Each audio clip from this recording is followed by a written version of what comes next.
Hello, I'm Laura Bennett with German with Laura, and this is my 8th video in a 10-part series on how to learn German smarter, not harder. If you haven't watched the previous videos in this series, don't worry about it. You can catch up on them later. In this video, we're going to talk about German personal pronouns. Okay, this is a real sticky point for English speakers trying to learn German. This is going to get tough. I'm going to give you the shortest, best synopsis that I can, but know that this is going to require some extra work on your part. So because of this, if you have not yet already signed up for my free English Grammar for German Learners course, please click on that in the description down below, open that link up in a new tab, register today for free. I go into this topic of personal pronouns and so much more in that free course. You get so many more examples, opportunities to practice. You don't want to miss out on that course. Okay, so for now, what is it that you need to know about German personal pronouns? Well, firstly, they're going to start off by lining up so perfectly, so cleanly with English personal pronouns, but then they're going to diverge, and you really need to understand that divergence, okay? So we're going to be talking about that, but we're getting ahead of ourselves because we haven't even yet defined what on earth are personal pronouns. To make that point, let's look at some English sentences. Okay, in these sentences, my cousin's best friend's mother owns an expensive yacht. My cousin's best friend's mother took us on a week-long voyage in the Caribbean. I really like my cousin's best friend's mother.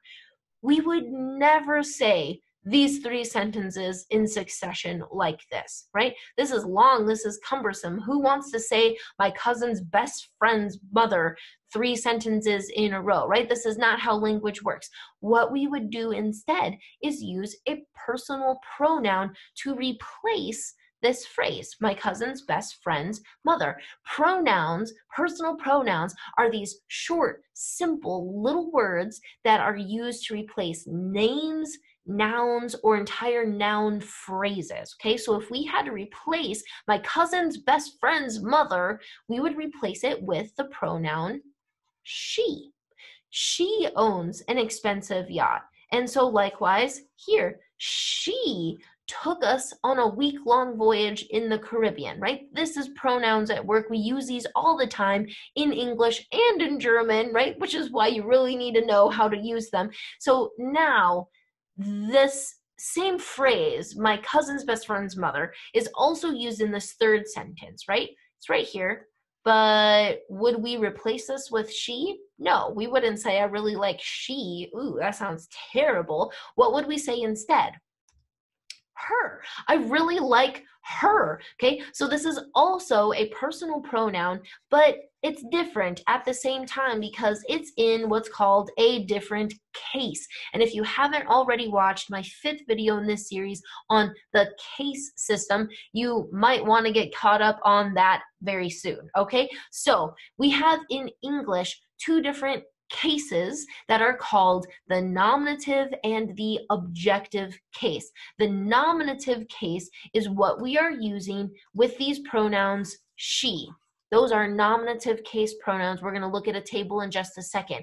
And this her, also a pronoun, is in the objective case. This is an objective case pronoun. I'm color coding these cases differently, right? Pink for nominative and green for objective to help you make this distinction, okay? So we have 2 cases of pronouns in English, but we have 3 of them in German, okay? So we're going to continue looking at how pronouns work in English for a moment so that we can directly compare and contrast it to how it's the same or different in German. Here we go.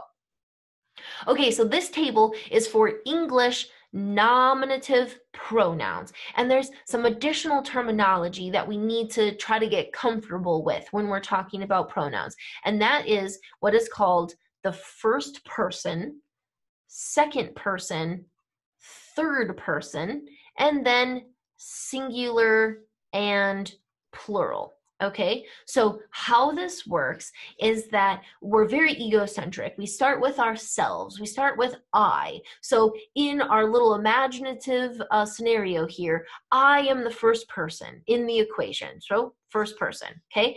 I'm talking directly to you, so now you have entered the scene as the second person, okay?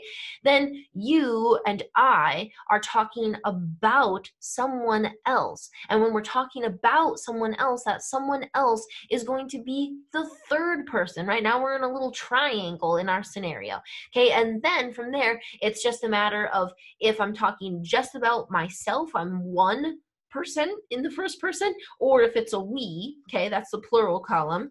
If I'm talking to you and there's just one of you, or there's 20 of you, is the difference between the singular and plural. And then so likewise, if I and you are talking about a third person, but there are multiple third people, then it's the plural over here, it's they. This is how it works, and this is going to work the exact same way in German, okay? So we would never, for example, refer to ourselves by name, right? We're not the Queen of England, so we wouldn't say Laura speaks German, right? We would replace our own names with the pronoun I, right? The nominative pronoun I, because I am the subject of this sentence, to say I speak German. Okay, then we have the same phrase again, my cousin's best friend's mother. Again, nominative case because it's the subject noun, but we can replace this with the pronoun. I and you are talking about my cousin's best friend's mother, so that's the third person. It's a female. We're just talking about one of them, so we would, again, replace her with she. Right? So in all of this, you subconsciously know how this works in English, right? You use pronouns all the time. You don't have to analyze it. It just happens, right? That's how it works when you're a native speaker, okay? But if we take the time and we bring your understanding of English personal pronouns to the forefront of your consciousness, right? So that you can actually analyze what's happening here. It's going to make it so much easier for understanding pronouns in German, okay? So let's look at these exact same sentence, but now in German using German nominative pronouns. Okay, so German nominative pronouns are still going to use the same terminology of first person, second person, third person, singular, plural, all of that's the same, right? So figuring out which German nominative pronoun you need to use is going to line up perfectly, cleanly with English, okay? So if you know that you need to say I, okay, well then it's going to be ich. If you know you need to say she, then it's going to be sie, right? It's the exact same spot in the table, okay, between the nominative cases in both of these languages. So we would say, now, ich spreche Deutsch, right? I speak German. And die Mutter der besten Freundin von meiner Cousine, right? Very long phrase. We really want to replace that with a pronoun, make it simple and sweet, right? Is now going to be replaced with sie, third person, singular, and female, okay? So then let me take a quick moment here to mention that there are some additional nuanced topics when it comes to personal pronouns that do need to be talked about, but we're not going to cover them in this video. So things such as the formal versus informal you, all of these multiple instances of Z happening, but they have different meanings, okay? Some other topics with personal pronouns. When I have videos put out for them, I will insert links here above my head so you can click on them. But in the meantime, you can look in the description down below and I'll have links to various articles on my website where I cover personal pronouns in great depth and get into these other side points like all of the Z's and the formal versus informal, etc., etc. So you can read up on that more later. Okay, so now moving on. In English, as referenced earlier, we have just two types of pronouns, the nominative, which we just looked at, and what are called objective pronouns, because in English, we essentially use just two cases, the nominative and the objective. You either have a subject noun, which always goes into the nominative case, or if you have an additional noun in your sentence that is not the subject, it is an object noun by default because that's the only other option, okay? So in English, these two sentences, we have nominative pronouns coming first, right? The subject of the sentence, followed by verbs, followed by verbs. Okay, so now all remaining nouns in an English sentence are going to be objective nouns, okay? So my next door neighbor, this is an objective noun. When it occurs here again, it's still an objective noun. We also have an additional objective noun, a cake, okay? This is how it works in English. This is simpler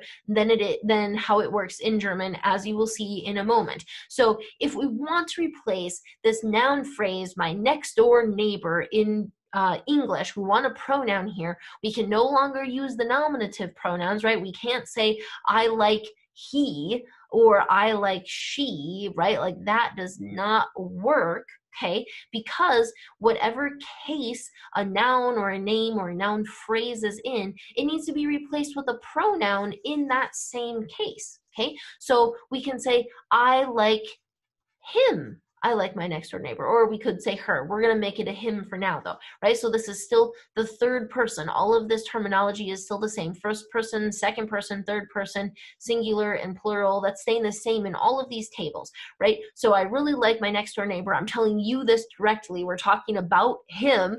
And so that's the pronoun that we have to use to replace the noun phrase, my next door neighbor. It would still be him right here, okay? And if we wanted to, we could refer to the cake as it, right? We could replace it with a pronoun too, right? When we know what we're talking about, that's when we use pronouns, when it's already clear from the context who or what we're talking about. Then as we continue talking about those same things, we use pronouns because it's faster, okay? So now this is how it works in English, but again, new layer of difficulty that comes into play with German pronouns.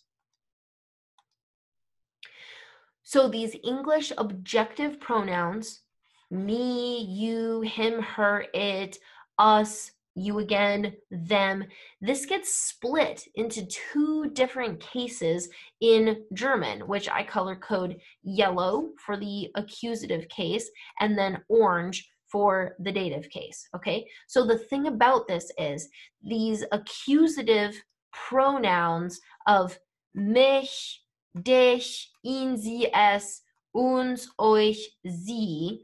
These all mean me, you, him, her, it, us, you, them, okay? But so do the dative pronouns, okay? So you can say mir, dir, ihm, ihr, ihm, uns, euch, ihnen, and these are also going to, in English, translate to me, you, him, her, it, us, you, them, right? So again, this concept of the English objective case gets split into two different options in German, and you have to know which one you need to use when. And this is all about the case system, declensions, right? The topics of videos 5, 6, even getting into 7. So you can catch up on those videos later if you haven't watched them. But for now, stick with me here. We're going to look at some examples. Okay, so here we have our same two sentences in English of I like my next door neighbor, I bake my next door neighbor a cake every week, just translated to German so that we can work on replacing these nouns with the German pronouns. So how is this going to work? Let's do a slot analysis. So we have ich is a nominative pronoun, so it goes into the nominative case. It's the subject of the sentence. I am the subject of the sentence, and what am I doing? I like. I like someone or something. Who or what do I like? I like my next door neighbor. Accusative case, all right? And as a principle here that you can keep in mind, in German, in a standard sentence, after you've identified your subject noun, which in a standard sentence comes first, then if you have a second noun in the sentence, it defaults to being a direct object noun, and direct object nouns always go into the accusative case. So now if we want to replace my next door neighbor, right, my male next door neighbor, with a pronoun, we have to match up the cases. It's in the accusative case, meine Nachbarn, and so now we need to use an accusative pronoun. It's still first, second, third person. I am telling you I like my next door neighbor, so that's third person. It's a male next door neighbor, and that's ihn, okay, the word ihn. Great. So now we saw that in English, in that second sentence, I bake my next door neighbor a cake every week, we would still say him in English, right? It doesn't change. But in German, this is now different because the role that my next door neighbor is playing in this second sentence is different. He's no longer the direct object, he's the indirect object, and that's going to change the pronoun. So in the second sentence, we still have the phrase, my next door neighbor. In a standard sentence, we start with the subject noun. The subject noun, ich, always goes into the nominative case. Ich is a nominative pronoun. What action am I taking? I'm baking. So the verb comes next. Now we ask this question, what am I baking? And the answer to that question is the direct object. I am baking einen Kuchen. Okay, the direct object always goes into the accusative case. So if we were to replace Kuchen with a pronoun, we would use an accusative pronoun. Okay, so now my next door neighbor, he is the recipient of this cake. He is the person to whom I am giving this cake.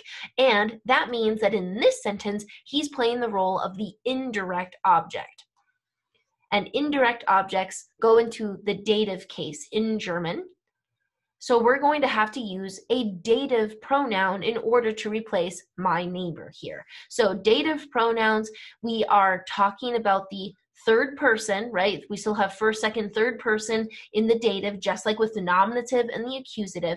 And I'm talking to you about how I bake a cake for my neighbor every week, right? So we're talking about him, and that's why it's the third person, and then it's just the one neighbor, so it's singular, not plural, and he's a male, so we need to use the him here, not her, right? So here, meinem Nachbarn is going to be replaced with ihm. So notice this is a difference of just one letter, right? Over on the accusative side, it's ihn with an N, and now it's ihm with an M. This is difficult. This is going to require some practice in order to internalize all the different personal pronouns in German.